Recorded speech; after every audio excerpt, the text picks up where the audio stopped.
Well, can I start by thanking everyone for joining us here in Perth today, and while I'm very pleased to be here with my good friend and colleague Mathias Cormann.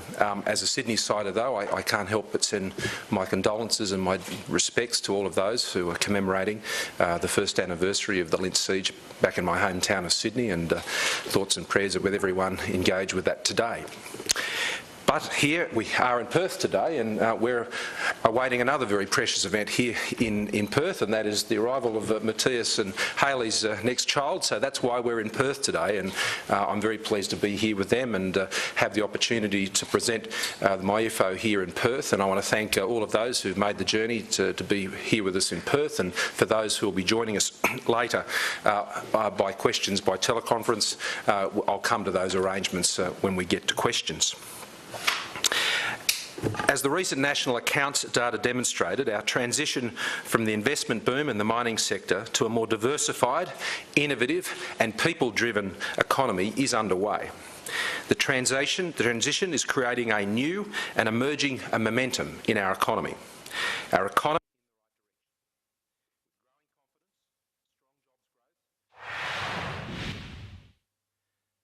Australians know this, and they are already out there, working and saving and investing to make this transition happen and make it successful. As a national government, it is our job to provide economic leadership through this transition, to nurture and protect this emerging momentum in our economy, and to back Australians as they continue to back themselves through this transition. We achieve this by placing jobs and growth at the centre of our policy agenda. A budget is a means to an end. It is not an end in itself. It is there to support the government's core objective, and that is jobs and growth.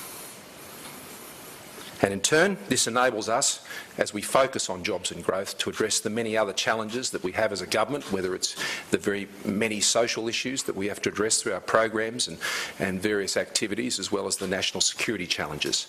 But jobs and growth is what enables us to address all of these issues. Now, strengthening our nation's finances is a core component and various activities, as well as the national security challenges. But jobs and growth is what enables us to address all of these issues. Now, strengthening our nation's finances is a core component of our national plan for jobs and growth. You know, as we go into this summer season and Christmas season, many Australians will jump in the car and they'll head off to their favourite holiday destination.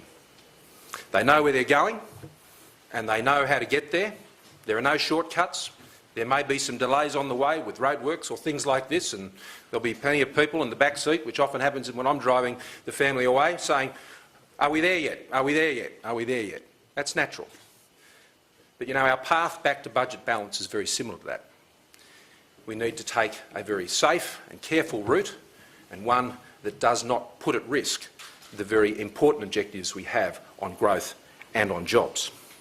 And our plan on returning the budget to balance is straightforward: responsibly restraining expenditure while supporting economic growth to lift revenues. The release of today's MyIFO, the mid-year economic and fiscal outlook, demonstrates that the Turnbull government is holding to this plan, and we are making progress. Despite revenue write-downs of almost $34 billion caused by falling commodity prices, a declining terms of trade, weaker global growth and the adoption of more realistic domestic growth outlook, we continue patiently and responsibly on the path to budget balance. And I want to stress those words: patiently and responsibly. The underlying deficit is projected to contract from 2.3% to 0.7% of GDP over the budget, and the forward estimates is updated in MyIFO. Government payments as a share of GDP has been brought back to 25.9% as a result of the process we've been engaged with over the last 3 months, and it will fall to 25.3% at the end of the forward estimates period, while real growth in payments has been reduced from 2% at the final budget outcome for last year at the time of the budget to 1.8% per annum over the forward estimates. So a decline in the real growth in expenditure.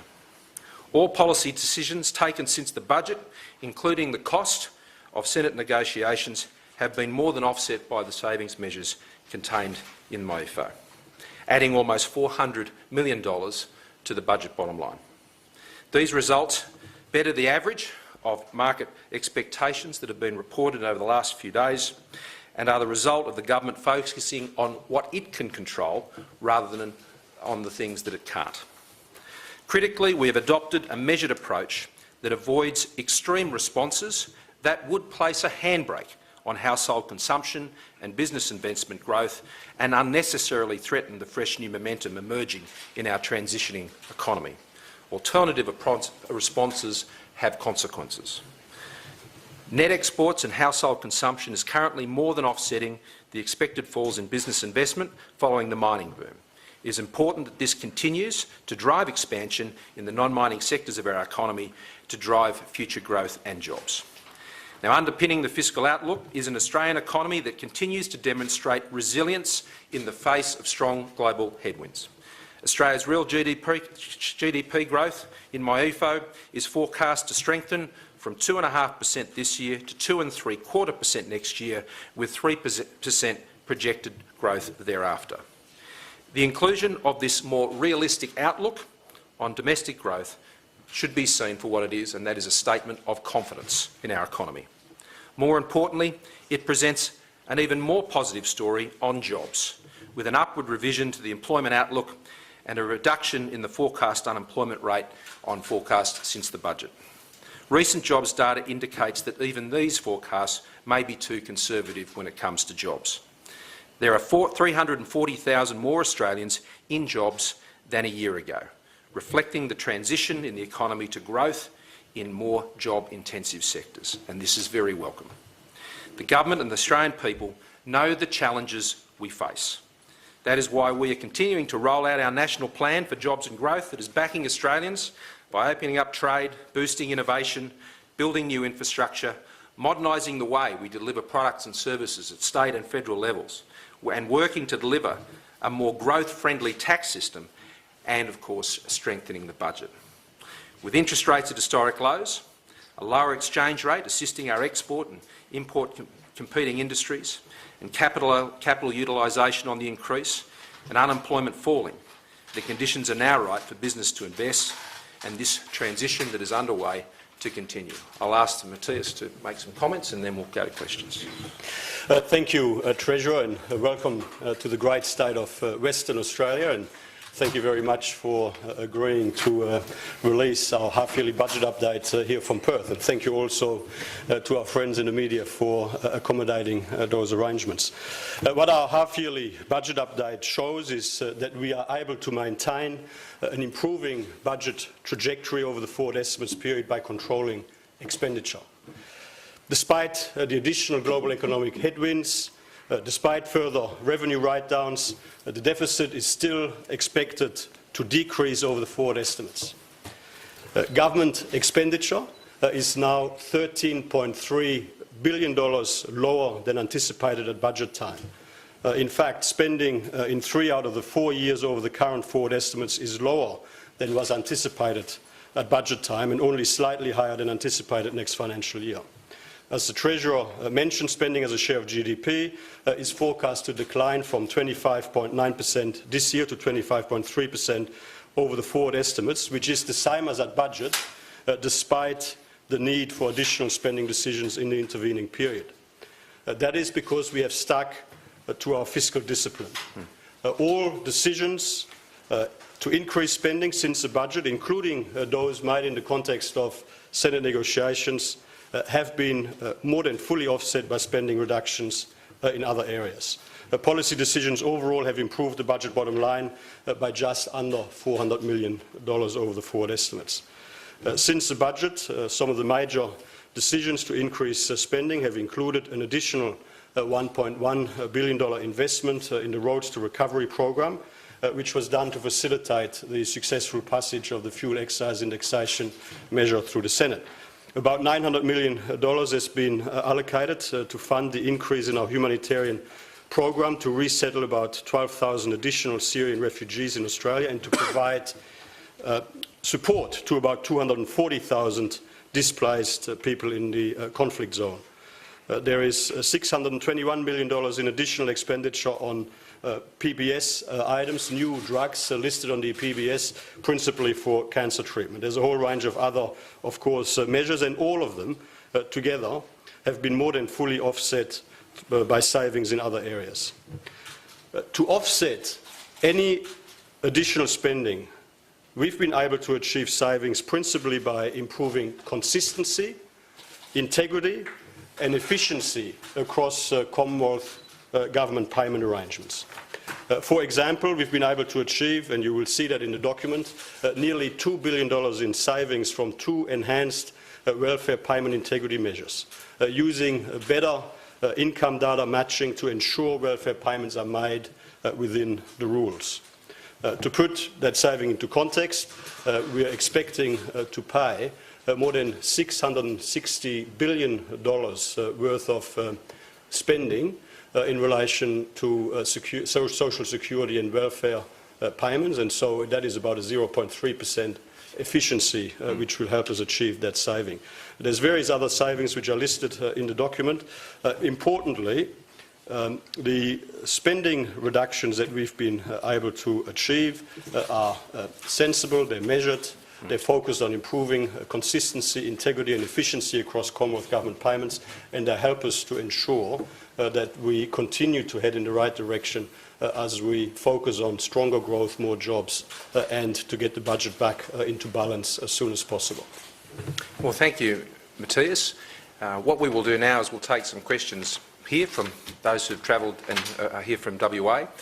Then I'll go to a session where we will take some calls over the teleconference, and then we will come back for some final questions from the group here. So, questions? Treasurer, 2, is the promise made by Tony Abbott of return to a 1% budget surplus on GDP dead? And if the economy is gaining momentum, as you've just mentioned, why have you been forced to slice your forecast for GDP, household consumption, dwelling investment, non-mining investment in terms of trade? Well, these are a very realistic set of forecasts, and there's a new projections also for the economy, as you'd be aware, particularly over the out years. And the story about our economy is that it's growing, and it's growing very strongly, particularly compared to other advanced economies around the world, and our budget position is also stronger than other advanced economies around the world. But you have to be honest about the outlook for the economy. You've got to be realistic about it, because that's what Australians are doing. Australians know the challenges that they face in our economy. They know the changes that they're having to make to adjust to this transition from the mining investment boom to a more diversified economy. And they're going through that process, and the government has the same view as them. So we look honestly and soberly and realistically at the outlook, and it is a positive one going forward. And the largest impacts on the revenue estimates that are actually in these documents actually come from those revisions of projections and forecasts. Now, it may well be that things may improve more than what we've said in this document, and that would have the obvious positive impact. But what we have in this document, I think, is a very realistic and honest outlook. It's one that says we know where the destination is, and we know how we're going to get there, and we'll arrive there when expenditure is less than revenue. Incidentally, just on that point, this is actually not a new development. I mean, previous budgets and budget updates have clearly spelled out the fact that we are facing additional global economic headwinds, we are facing additional challenges given what's been happening to our terms of trade. Everybody knows that the price for iron ore is much lower now than what it was when we came into government. So I think you'll find that the question that you asked today actually does not relate to a new development in our half-yearly budget update today. That is something that we've previously quite readily acknowledged, that it would take us longer to reach that aspiration than what we had previously anticipated. So let me hang on. If you go to page 18 of the document, I'll read it to you. The budget repair strategy is designed to deliver budget surpluses building to at least 1% of GDP as soon as possible, consistent with the medium-term fiscal strategy. Exactly. I think that gives you your answer. The deficits in the out years are far worse, so you're not putting off difficult decisions into the future? Well, this MyEFO, and this isn't a budget, this is an update on the budget, contains savings and other measures that more than account for the spending decisions that have been taken since the last budget. And we will go to a budget next year, and we will look further to what needs to be achieved to keep the tension in the cord when it comes to controlling expenditure. And now already, as a government over the last 2 years, almost $90 billion worth of savings and other measures have been able to be passed through the Parliament as we've gone about the job of budget repair. So this is an unending task, and we will continue along that task. But what we are seeing is a reduction in expenditure as a percentage of GDP from 25.9% down to 25.3%. And we have seen a slowing in the growth rate, the real growth rate of expenditure in this MYEFO compared to where we were just several months ago. And I think that demonstrates the resolve of the government to make the decisions that are necessary, but to keep these decisions in balance. We are seeing an emerging momentum coming out of our economy, and you need to keep in balance the objective of growth and jobs and make sure that that is what's driving your decisions. And we will continue to work with the Parliament as we have. We still have measures before the Parliament that we would like to see passed, which will contribute to the budget task that we have. But we see the projection going forward is expenditure as a percentage of GDP falling. Is there a plan B if the Senate doesn't cooperate with the savings measures that you've already counted here, or if the iron ore price continues to fall? Currently it's below the price that's predicated on in this document. And Senator Cormann, the narrative of jobs and growth does not ring true in WA at the moment. So how bad is it going to get in WA? Well, firstly, in relation to your question about the Senate, I mean, our budget and now updated in this budget update is our plan. That is the plan that we're putting forward, openly and transparently for all to see and for all to assess and scrutinise. The budget is our plan, and of course we have been, as the Treasurer has been saying, been making significant progress in getting our budget through the Senate. Nearly 90% of all of our budget measures to repair the budget have passed. And yes, sometimes we've got to accept some changes, sometimes we've got to accept a lower saving, sometimes we've got to accept the saving to take effect a bit later than we would like, but we're continuing to work our way through this. We're putting the plan on the table for all to see, and we'll continue to work with the Senate to give effect to it. Now, of course we're facing some particular challenges in Western Australia right now.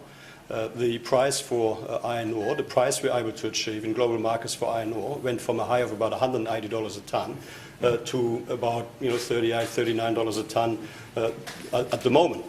So when iron ore is about 20% of our national export income, of course you'd expect that to flow through.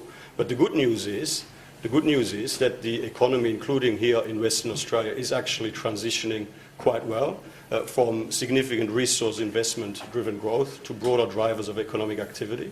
We're very confident that over time that will show significant progress here in Western Australia.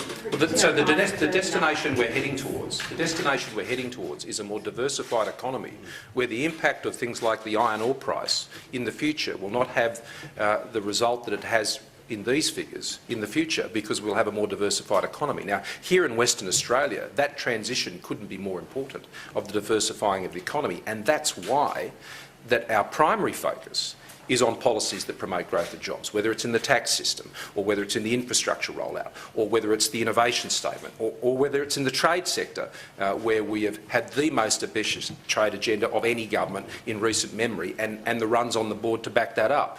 So the task is to keep that transition occurring. Australians are making that transition, and this plan backs Australians. And the trade agenda is particularly important for Western Australia. Is the price of $39 a tonne that's in this document realistic? It's based on the 4-week average, which is the methodology used by Treasury. And there are some particular factors impacting on the iron ore price out of China at the moment. There's some seasonal issues, there's some weather issues, there are some financing issues that go to how credit is being made available at the back end of the year. There are some rather specific figures. Now, this is an update. This is where it was struck at the time of finalising this document. There'll be a budget next year. I remember at the last budget, the Treasurer was criticised for having an overly pessimistic view of the iron ore price, and today others will make commentaries of whether it's too optimistic. It has a 3 in front of it, and I think that's important. obviously. If things change in the future, then future updates and future budgets will reflect that. But the key here is we've got to keep this transitioning occurring in our economy, and that is particularly important here in Western Australia. Treasurer, the falling iron ore price will have an even bigger impact here in Western Australia and on the WA government's finances, as well as the GST issue, of course. Will you agree to the Barnett government's request for another special funding injection for this year to offset that? Well, I'll let the Finance Minister respond to that, but I have been on the record now for some time, both in this job and in previous jobs, of expressing some pretty strong sympathy for the way that the current formula has played out, particularly in terms of Western Australia. I don't think there's ever been any intention on those who designed that system for it to produce the sort of egregious outcomes that it has. Now, previously the government had made some changes and some other arrangements, I think, to reflect that, and obviously the government will continue to consider those sort of things going forward. But I've got to say the State Treasurer here, Mike Mahan, has been a great colleague in working on the issue of growth and jobs. He was recently in Sydney for the State Treasurer's meeting, and he gets it, that the way we go forward is to grow the economy, and we have to have policies that grow the economy. So, in answer to your question, obviously earlier this year we made a decision as a government effectively to stop the drop in GST payments to Western Australia. That is why for the 15-16 financial year we made an additional allocation from the federal government of $500 million towards various infrastructure projects here in Western Australia. We said then that we would reassess the situation once the Commonwealth Grants Commission has made a determination for the next financial year, that is for the 16-17 financial year, as to what other arrangements might need to be put in place to ensure that there isn't a further drop effectively in the share of the GST for Western Australia. The broader point I would make, though, and sadly for the wrong reasons, but one of the consequences of the significant fall in the price for iron ore means that over time the WA share of the GST will quite naturally start to increase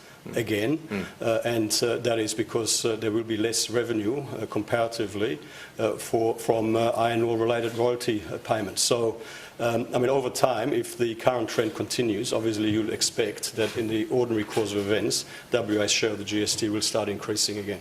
Okay, now I'm going to take one more here, and then we're going to go to the phone calls. Can you just quickly explain what the health workforce programs are that will be cut to save over $500 million? I'll Finance Minister. Well, there's a range of workforce-related programs across government in relation to health and the aged care sector in particular. What we found is that there is a level of duplication and inefficiency, and our focus has been on removing duplication wherever we can, on making sure that all government spending, in particular and including in this area, is as efficient and as effective and as well targeted as possible, and the details are of course all there in the measure description. Let's go to the first phone call question. Excellent. Who have we got? Our first question comes from Philip Curry from the Australian Financial Review. Philip, please go ahead. Thank you. G'day fellas, how are you? G'day, Phil. Scott, Mathias, Shane. Hey, page 32 of the document, I've got two questions, where it talks about the total impact of policy decisions, 3.7 billion, then it says the net budget impact is 1.8, and in that table you've got, in italics, a $4 billion contribution from the China Free Trade Agreement. Could you explain what that $4 billion is and how that's arrived at? And just secondly, in one of the savings, the aged care provider funding, can you tell us what that means exactly to people seeking aged care, what they will no longer be entitled to? Or Yep. Okay. I'll let the Finance Minister deal with the second question. On the first question, he might want to add to that as well. There was a provision made in the budget for the revenue impact of the China Free Trade Agreement, and that has been taken into account in these documents. But that 4115 also includes the net contribution of the outcome of the policy saves and revenue measures, predominantly saves, which has been added to the bottom line. So there is a netting off in that, Phil, of the provision made for the the impact of the China Free Trade Agreement, which has an impact, obviously, a projected impact on excises and various other things that come through the system. And that has been netted off by the provision that was made for in the budget. So that's why we talk about there being a $33.8 billion impact of the parameter estimates on the budget bottom line, and particularly on revenues, and the issue of the China Free Trade Agreement is netted out when I get to those figures. And Mathias will want to add to that.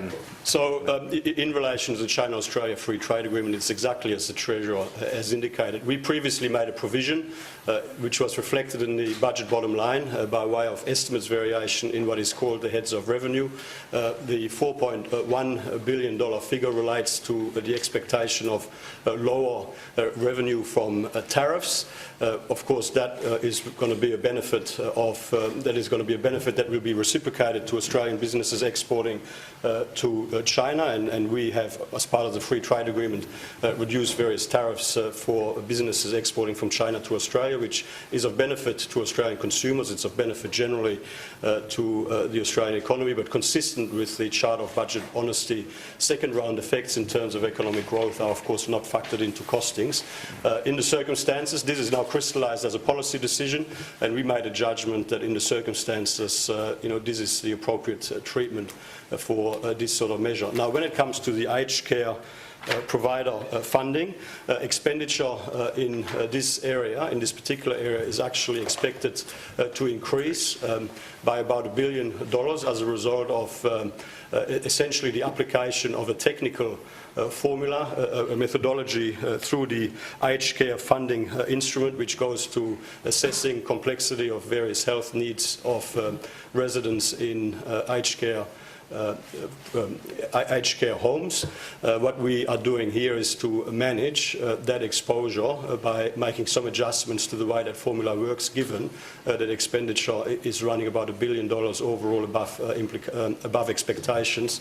So we are seeking to manage that by achieving an efficiency of about $472 million there. Yeah, the expenditure measures, the savings measures that are in this document, focus very much on improving the integrity of systems, efficiency of systems, better targeting, better constraining the growth in expenditures. And that, there are some 180 plus measures in this document, and I think that indicates that the level of detail that we've been through over the last 3 months to ensure that we're able to cover off the additional commitments which the Finance Minister went through. But to do that, there have been some headline items there which obviously people have already focused on, but there is a large number also of very detailed work which is being done to ensure that we're in the position we are. Next question on the phone. Our next question comes from David Crowe from News. David, please go ahead. G'day, Treasurer and Finance Minister. Look, a big picture question. In the press release, it talks about adding $400 million to the bottom line over 4 years. That's the net saving. Yep. Now, at a time when the Commonwealth spends about $400 billion a year, is it really not possible to find any other ways to scale back in the federal government? Well, David, this is a budget update. It's not a budget. And the budget will be the next time when we work through these measures again. The other thing, and I should stress that means that net figure, David, is after you've netted out some $10.2 billion, so 10.6 in saves and some $10.2 billion in spends that have also had to be addressed. So what we have done is identified actually over $10.5 billion worth of savings in this process, which is obviously a much bigger figure than the $400 million net contribution to the bottom line. And this is an exhaustive process, and as I said, over 180 individual measures were necessary to identify that. We also have some $13 billion in measures that still sit before the Parliament, which we remain absolutely committed to. Yes, we've been successful in legislating almost 90% of the more than $100 billion worth of saving and other measures that have been improving the budget position over the last few years. So there is already significant issues there around family tax benefit payments, which are before the Senate, and many other important measures, and we can intend to pursue those along with the additional ones we've identified in today's document. And may I say that this is entirely consistent with the fiscal strategy that we've laid out in the budget and indeed in this budget update. That is, that wherever there is an identified need to increase expenditure in one area or to make policy decisions with a negative impact on the budget bottom line, that these sorts of decisions have to be fully offset by decisions that reduce spending in other areas or that improve the budget bottom line, so that the effect broadly of policy decisions is budget neutral. And of course we've done better than that. What I also would just remind you of again is that expenditure in this budget update is actually $13.3 billion lower than had been anticipated at budget time. So, I mean, if you look at the trend and where we're heading, we're clearly heading in the right direction. A 2% real growth down to 1.8% real growth is not easily attained, and it's been attained through the process we've been engaged in. Next phone question. Our next question comes from Mark Kenny from the Sydney Morning Herald. Mark, please go ahead. Oh, good afternoon, gentlemen. Mark Kenny from the Sydney Morning Herald. I wonder if you could just explain the decision. There's $650 million saving there in the Medicare benefits schedule, changes to diagnostic imaging and pathology services. And what sort of impact is that expected to have on people? Obviously, it's having a pretty significant impact on savings. Can you just explain what's behind that policy? Well, it's not expected to have an impact on people. I mean, obviously, what we're seeking to do here is, in the main, make the benefit arrangements consistent with those that apply in the context of benefits for GP services. So there is what is described as a bulk billing incentive payment when in relation to GP services that is limited to concession card holders, children under 16 years of age and so on.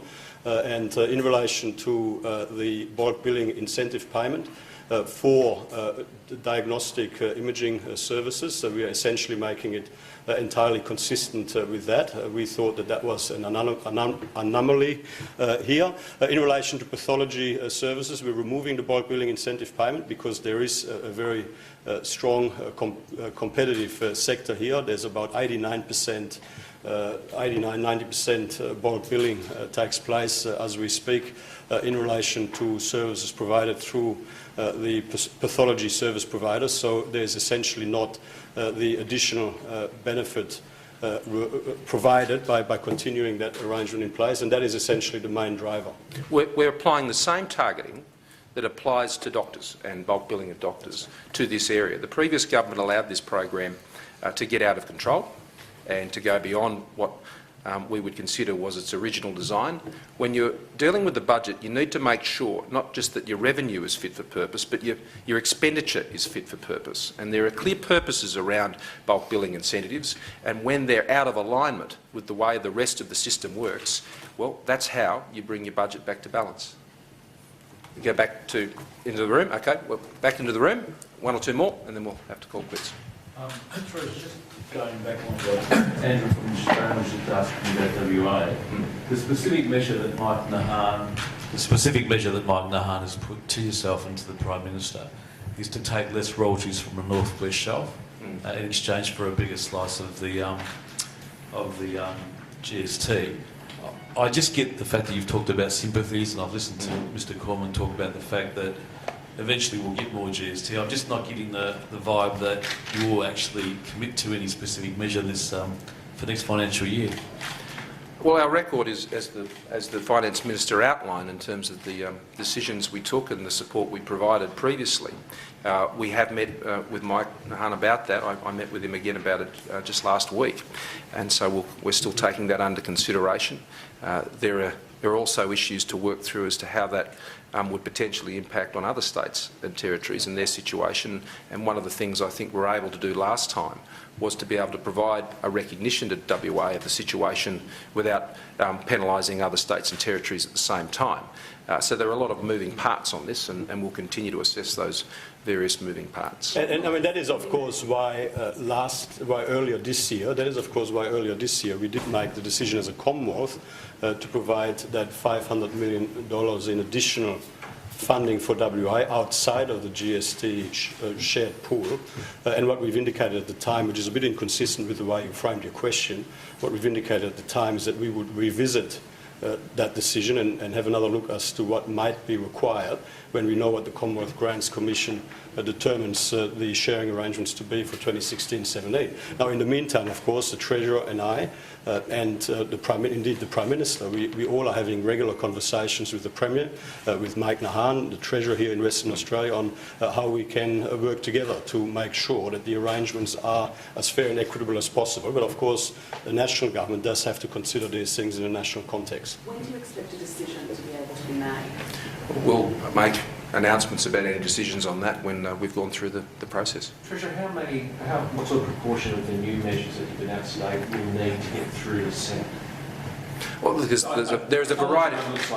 Look, there are a variety which are administrative and executive matters, and there are also which are legislation, and they'll be presented as we go back into Parliament next year, and so you'll see that for all very plainly at that time. I would simply say to the Parliament that we do have and remain having in front of us a significant budget challenge. There's no question about that.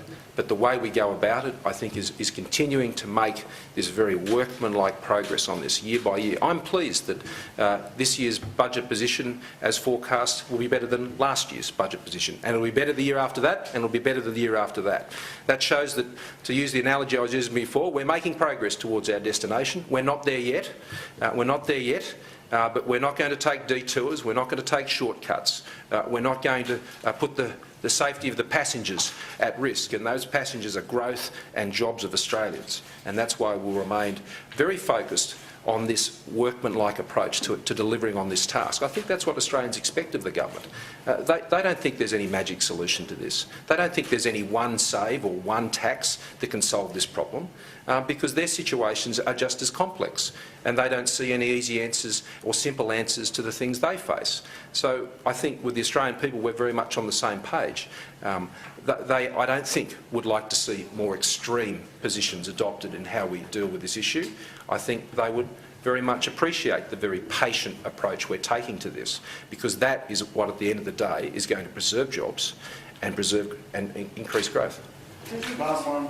Treasurer, do you think we're on the same page as the ratings agencies? How do you think they're going to see this? Well, I think it's for them to make their own judgments, but I think what you see in this document is the government continuing to keep to its plan, and that is to control expenditure and to put in place policies that lift revenue. And that shows that we are making progress on all the key indicators. And after net debt peaking, it is projected to fall as a percentage of GDP. Expenditure as a percentage of GDP is projected to fall over the budget and the forward estimates. I think in this document and this process, the Finance Minister and I thank the other members of the ERC for this process and my colleagues as we've worked it through Cabinet, we have remained committed to the task, and I think that is one of the key things which is often looked at by the agencies. What's the forward plan? What's the destination? What's the path forward? Well, as a government, I think we're showing very clear economic leadership on these issues. The plan is set out here, as we've shown the flexibility in the past already, and even more recently with the passage of measures just before the Parliament in the final sitting weeks of this year, to be able to work with the Parliament to get matters through, to be able to keep committed to the goal. So as we leave you, and I wish all of those who may be looking on, particularly the families out there going on their holiday road trip, that they'll have a very happy and safe journey, and once again we pass on our sincere condolences to all those back in Sydney today who are remembering a very, very tragic day. Thank you very much for your time.